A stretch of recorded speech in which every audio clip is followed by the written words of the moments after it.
বিভূতিভূষণ বন্দ্যোপাধ্যায়ের ছোট গল্প হিঙের কচুরি অবলম্বনে পরিচালক অরবিন্দ মুখোপাধ্যায় বানিয়েছিলেন স্বর্ণযুগের বিখ্যাত সিনেমা নিশিপদ্ম।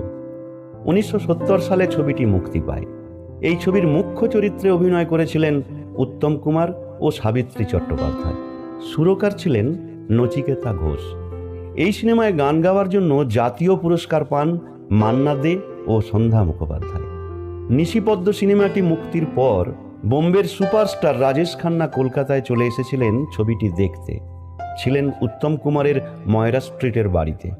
1972 সালে এই নিশিপদ্ম সিনেমাটি হিন্দিতে রিমেক করেন পরিচালক শক্তি সামন্ত। ছবিটির কথা প্রায় কারোরই অজানা নয়। অমর প্রেম।